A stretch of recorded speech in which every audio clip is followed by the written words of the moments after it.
ఆదిపస్తంభం గ్రంథంలోని సువార్తికులెవరు అనే చాప్టర్ని చూద్దాం. దేవుడు తన సంఘానికి అనుగ్రహించిన మరో అద్భుత కృపావరం సువార్తికులు.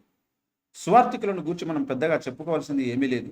వారు ఎవరో, వారి పని ఏమిటో వారి పేరులోనే మనకు తెలిసిపోతున్నది. వాస్తవానికి క్రీస్తు కృపచేత ఆయన రక్తం ద్వారా రక్షణ పొందిన ప్రతి విశ్వాసి సువార్తను తన పరిధిలో ప్రకటిస్తూనే ఉండాలి.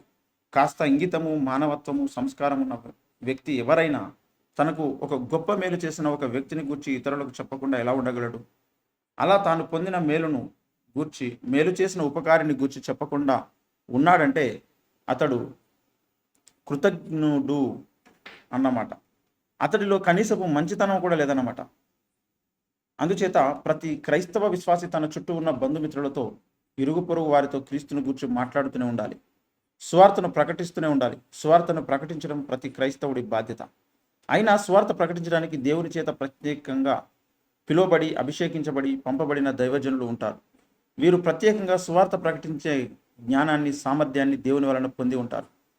వీరి వలన సువార్త ప్రకటించినప్పుడు దేవుడు తన పరిశుద్ధాత్మ ద్వారా కార్యం జరిగించి తన సువార్తను ఫలింపజేస్తాడు. వీరి ద్వారా అధిక సంఖ్యలో ఆత్మలు రక్షింపబడుతూ ఉంటారు.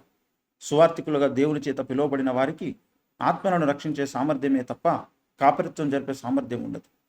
వీరు సంఘ కాపరులుగా ఉంటే రాణించలేరు, క్షేమాభివృద్ధి కలిగించలేరు.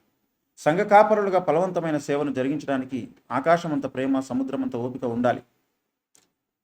ఈ రెండు లక్షణాలు లేని వారు సంఘ కాపరులైతే సంఘంలోని విశ్వాసులందరూ ఎదుగుబొదుగు లేని మరుగుజ్జుల్లాగా సెటిల్ అయిపోతారు. అందుచేత కాపరిత్వం అనేది ఒక ప్రత్యేక కృపావరమని, అది ఒక ప్రత్యేక పిలుపని మనం గ్రహించాలి. ఏదో నలుగురు రోగులు మన ప్రార్థనల వలన బాగుపడ్డారని, మనం స్వార్థ చెప్పగా 10 మంది రక్షింపబడ్డారని వెంటనే సంఘం ప్రారంభించకూడదు. ఈ రోజుల్లో చాలామంది సేవకులు చేస్తున్న పొరపాటు ఇదే. ఒక సంఘం నడిపిస్తే తప్ప మనం దేవుని సేవ చేసినట్లు కాదు అనే భావన మనం వదులుకోవాలి. ఈ విషయంలో మన ఆలోచన ధోరణి మార్చుకోవాలి. క్రైస్తవ సమాజం కూడా ఏదో ఒక చిన్న సంఘాన్నైనా నడిపించిన వాడిని మేము దైవ సేవకునిగా గుర్తించము అనే ధోరణి వదులుకోవాలి. దైవ సేవ అంటే సంఘాలు నడిపించడం మాత్రమే కాదు, దేవుని చేత సామర్థ్యం పొంది శక్తివంతంగా సువార్త ప్రకటించడం కూడా దేవుని సేవే. సంఘ బాధ్యతలు లేని సువార్తికులు, బోధకులు మనకు అత్యవసరంగా కావాలి. సంఘ కాపరి పిల్లల కోడి లాంటివాడు. అతడు ఏ ఊరికి వెళ్ళినా, ఎంతమంది జనం మధ్య ఉన్నా అతడి మనసంతా ఎప్పుడు తన ఊరిలోని ఆ చిన్న మంద మీదే ఉంటుంది. అందుచేత అతడు సువార్త ప్రకటనలో 100% తన దృష్టిని కేంద్రీకరిస్తూ ఆత్మల సంపాదన తన ధ్యేయంగా ముందుకు సాగిపోలేడు. అందుచేత సువార్తికులు అనే ప్రత్యేక వర్గానికి చెందిన దైవజనులు మనకు అనేక మంది కావాలి.